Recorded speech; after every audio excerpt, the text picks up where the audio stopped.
मैं हूं आपके साथ यशी शुक्ला और आप देख रहे हैं के न्यूज की खास पेशकश, जिसमें सबसे पहले बात करेंगे संसद में टकराव अपने अपने दाव। 18वीं लोकसभा में टकराव की मुद्रा साफ दिख रही है। सरकार और विपक्ष एक दूसरे पर हावी होने की कोशिशों में लगे हुए हैं। कौन भारी, किसका बड़ा दांव, इस पर अमल किया जा रहा है। ऐसा लग रहा है कि सरकार और विपक्ष में एक दूसरे को नीचा दिखाने की होड़ मच गई है। विपक्ष का संविधान तो सत्ता पक्ष का आपातकाल पर जोर देने का प्रयास जारी है। देखिए हमारी एक खास पेशकश, संसद में टकराव, कौन भारी, किसका बड़ा दाव। संसद में टकराव, कौन भारी, किसका बड़ा दाव। सहयोग और संवाद नहीं, एक दूसरे को नीचा दिखाने की होड़। विपक्ष संविधान तो सत्ता पक्ष आपातकाल का आलाप रहा राग। सरकार ने पहले दिन ही फैसलों से चौंकाया। मंत्रिमंडल में ज्यादातर वही चेहरे और विभाग। सरकार ने ओम बिरला को दोबारा लोकसभा अध्यक्ष बनाकर जीती पहली परीक्षा। विपक्ष के दबाव को दरकिनार करने के लगातार संकेत। विपक्ष को डिप्टी स्पीकर पद देने को राजी नहीं सरकार। सरकार की कार्यशैली व तेवरों में भिड़ने वाली मुद्रा। क्या सरकार का इरादा किसी दबाव में नहीं झुकेंगे।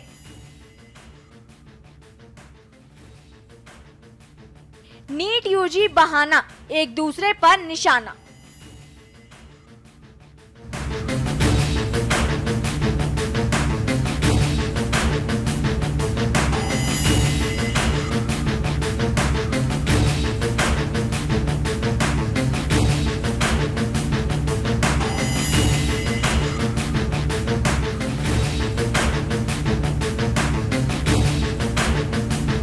लोकसभा में शुक्रवार को कांग्रेस और अन्य विपक्षी दलों के सदस्यों ने नीट यूजी परीक्षा में कथित अनियमितता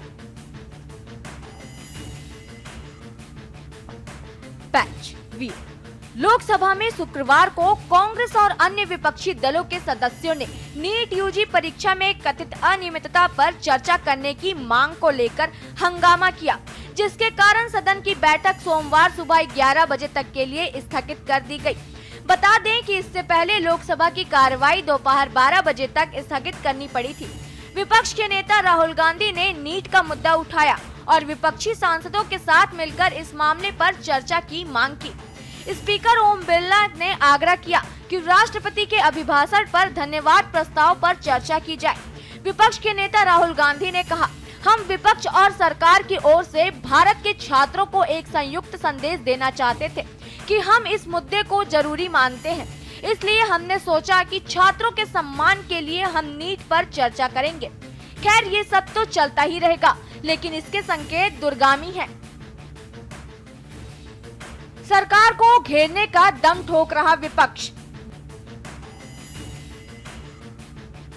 आपको बता दें कि आम चुनावों के बाद देश में 18वीं लोकसभा गठित हो गई है। जवाहरलाल नेहरू के बाद नरेंद्र मोदी तीसरी बार लगातार प्रधानमंत्री बनने वाले दूसरे नेता भी हो गए। लेकिन लोकसभा में अब सामने अधीर रंजन चौधरी नहीं, बल्कि राहुल गांधी मुकम्मल नेता विपक्ष के रूप में हैं। भाजपा को भले ही अपने बलबूते पूरा बहुमत नहीं मिला, लेकिन सहयोगी दलों के साथ एनडीए गठबंधन को बहुमत से 21 सीटें ज्यादा मिली।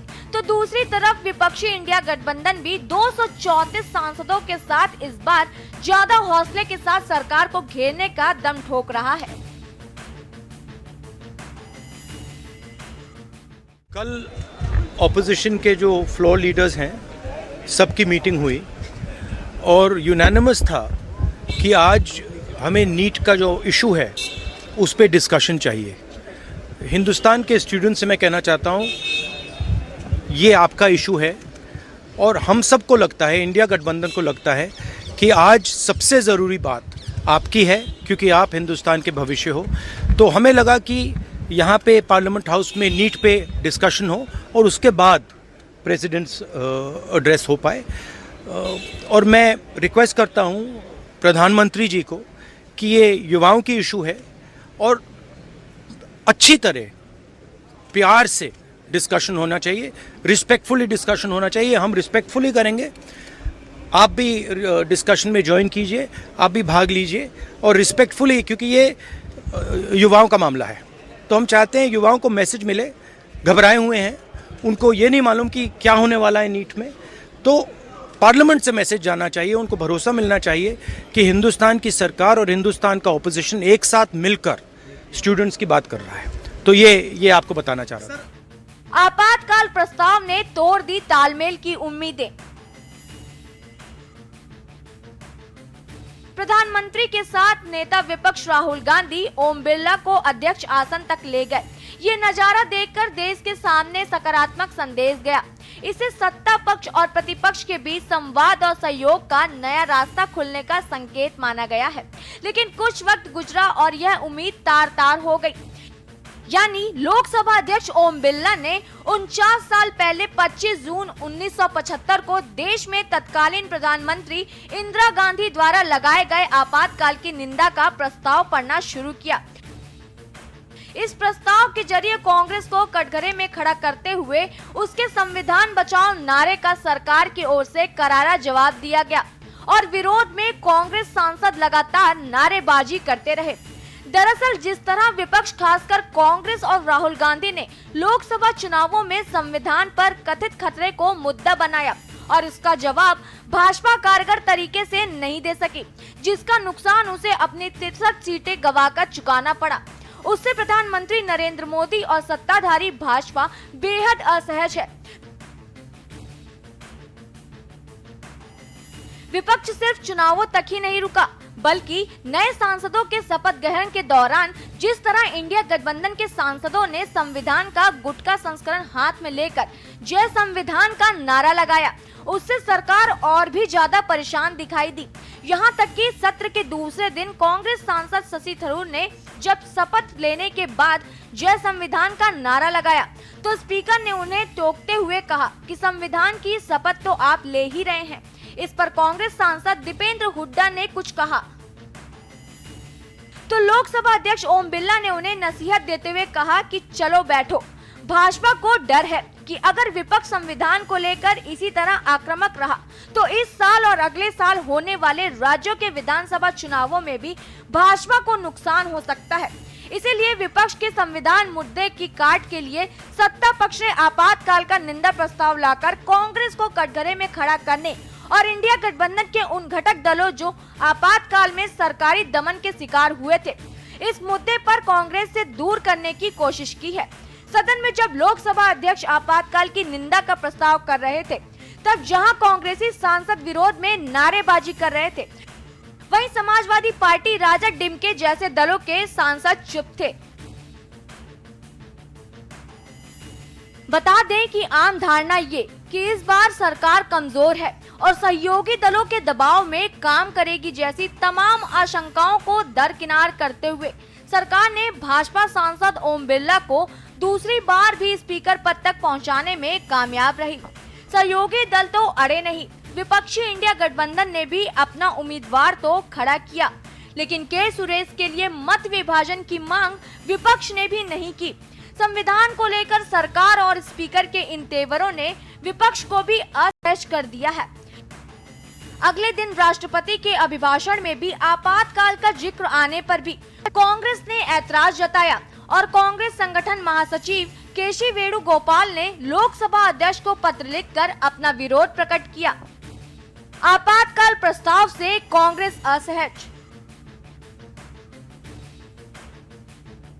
नेता विपक्ष राहुल गांधी ने लोकसभा अध्यक्ष ओम बिरला के साथ शिष्टाचार भेंट में उनसे कहा कि सदन में सत्ता पक्ष और विपक्ष के बीच बेहतर तालमेल और संवाद बनाने के लिए आपातकाल जैसे मुद्दे पर प्रस्ताव नहीं लाया जाना चाहिए था, क्योंकि इसे लेकर पहले ही कांग्रेस अपनी गलती मान चुकी है। दूसरी तरफ समाजवादी सांसद और दलित नेता आर.के. चौधरी ने सदन में स्थापित सेंगुल को राजशाही का प्रतीक चिन्ह बताते हुए इसे हटाने और इसकी जगह भारतीय संविधान स्थापित करने की मांग करके नई बहस छेड़ दी है। भाजपा जहां सेंगुल को भारतीय और तमिल संस्कृति का अमिट चिन्ह बताते हुए इसे राजदंड नहीं बल्कि धर्मदंड कहते हुए सदन में इसे स्थापित करने को सही ठहरा रही है। वहीं विपक्ष संविधान को सर्वोपरि बताते हुए इस मुद्दे पर सरकार को घेर रहा है। इसके बाद विपक्षी इंडिया गठबंधन के सभी नेताओं की बैठक में सदन में सरकार को नीट और तमाम मुद्दों पर घेरने की नई रणनीति बनाई गई। बहरहाल ये घटनाएं बताती हैं कि लोकसभा चुनावों के नतीजों के बाद संवाद और सहयोग की जो संभावनाएं जताई जा रही थी, उसको पहले दिन ही नष्ट कर दिया गया है। 10 साल तक प्रचंड बहुमत वाली मोदी सरकार और कमजोर विपक्ष के बीच संसद के भीतर जो असंतुलन था और सरकार ने जिस तरह विपक्ष की परवाह किए बिना तमाम कानून पारित करवाए, कई सांसदों को सदन से निलंबित किया गया और 10 साल लोकसभा में विपक्ष नेता विहीन रहा और आखिरी 5 साल लोकसभा में कोई उपाध्यक्ष भी नहीं रहा। लेकिन माना गया कि अब भाजपा के बहुमत से काफी दूर रह जाने और सहयोगी दलों के समर्थन से चलने वाली एनडीए सरकार का रुख अब विपक्ष के प्रति बदलेगा और पहले की तुलना में ज्यादा मजबूत विपक्ष, जिसके पास अब राहुल गांधी जैसा आक्रामक नेता विपक्ष है, उसको साथ सत्ता पक्ष के संवाद और सहयोग का दौर शुरू होगा, क्योंकि विपक्ष की उपेक्षा अब संभव नहीं होगी। कहीं एक दूसरे को नीचा दिखाने की होड़ तो नहीं। बहरहाल जिस तरह के तेवर सत्ता पक्ष और विपक्ष दोनों ने दिखाए हैं, उससे ये आशंका मजबूत हो गई है 18वीं लोकसभा में सहयोग और संवाद नहीं बल्कि एक दूसरे को नीचा दिखाने की होड़ रहने वाली है। सरकार ने पहले दिन से ही जिस तरह फैसले लिए हैं, जैसे मंत्रिमंडल गठन में अपवादों को छोड़कर लगभग वही चेहरे और विभाग हैं जो पिछली सरकार में थे। रही बची कसर ओम बिरला को दोबारा लोकसभा अध्यक्ष बनाकर पूरी कर ली गई। विपक्ष के दबाव को दरकिनार करते हुए उसे डिप्टी स्पीकर देने को सरकार राजी नहीं हुई और स्पीकर के चुनाव में जाने में कोई परहेज नहीं किया गया, क्योंकि नंबर सरकार के पास बहुमत से खासे ज्यादा थे। अपने इन कदमों से प्रधानमंत्री नरेंद्र मोदी और सरकार ने विपक्ष को, समूची राजनीतिक जमात को, सभी संस्थाओं को और नौकरशाही समेत देश विदेश को ये संदेश दे दिया कि भले ही भाजपा के अपने दम पर बहुमत नहीं मिला और एनडीए गठबंधन की सरकार नहीं बनी, लेकिन प्रधानमंत्री नरेंद्र मोदी और सरकार की कार्यशैली व तेवरों में कोई कमजोरी या बदलाव नहीं है। सरकार किसी दबाव में नहीं झुकेगी, चाहे वे सहयोगी दलों का हो या विपक्ष का। सरकार बिना किसी दबाव के अपने फैसले लेगी और अपनी नीतियों व कार्यक्रमों को जारी रखेगी। यानी सरकार का साफ संदेश है कि भले ही मीडिया, राजनीतिक विश्लेषक उसे पहले की तुलना में कमजोर आंके, लेकिन वे अब भी उतनी ही मजबूत और ताकतवर है जितनी पहले थी। दूसरी तरफ विपक्ष ने ये संदेश सरकार और देश को दिया है कि 10 साल तक जो मनमानी सत्ता पक्ष ने की है वह अब नहीं चलेगी, क्योंकि अब विपक्ष भी मजबूत है। विपक्ष का कहना है कि भले ही सदन में संख्या बल सरकार के पास ज्यादा है, लेकिन मनोबल उसके पास ज्यादा है, क्योंकि सत्ता पक्ष की सीटें कम हुई हैं और विपक्ष के सांसदों की संख्या में अच्छी खासी वृद्धि हुई है। एक दूसरे को कमजोर साबित करने और खुद को दूसरे से ज्यादा मजबूत होड़ आने वाले दिनों में और तेज होगी और संसद में सत्ता पक्ष और प्रतिपक्ष का टकराव लगातार बढ़ता हुआ दिखाई देगा। इन नई लोकसभा में राहुल गांधी का नेता विपक्ष बनकर आना भी बड़ा राजनीतिक घटना है।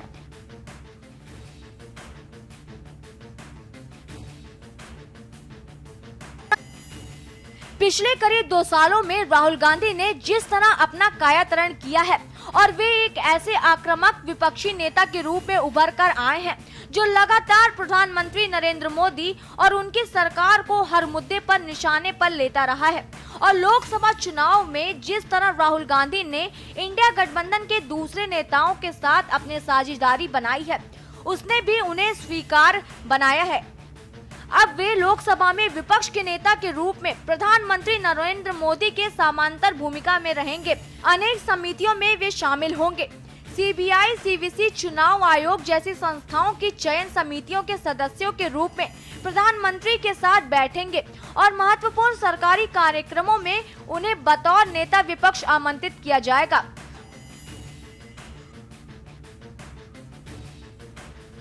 राहुल और मोदी के बीच जिस तरह खट्टे मीठे रिश्ते हैं, उनसे भी लोकसभा के भीतर खासी गर्मा गर्मी रहने की संभावना है।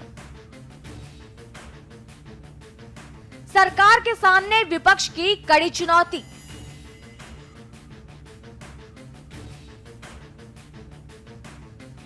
पिछले 10 साल सरकार के सामने कमजोर विपक्ष और अधीर रंजन चौधरी जैसा नेता था, जिन्हें नेता विपक्ष का दर्जा भी प्राप्त नहीं था।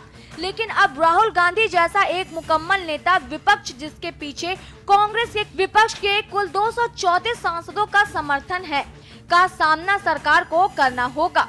इसलिए इस बार चुनौती सरकार के सामने ज्यादा है। एक तरफ उसे अपने सहयोगियों को संतुष्ट रखना है और दूसरी तरफ अपनी नीतियों, मुद्दों और कार्यशैलियों से बिना समझौता किए मजबूत विपक्ष के सवालों और आक्रामकता का जवाब भी देना है।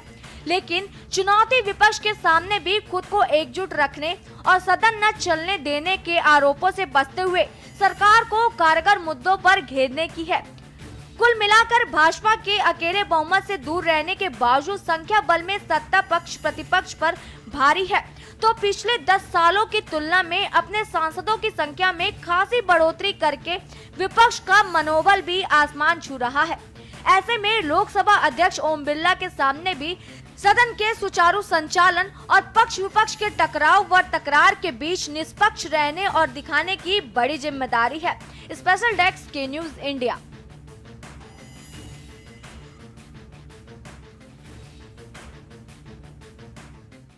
और खास पेशकश में फिलहाल इतना ही। देखते रहिए के न्यूज इंडिया। नमस्कार। आप देख रहे हैं के न्यूज, खबरों का सारथी।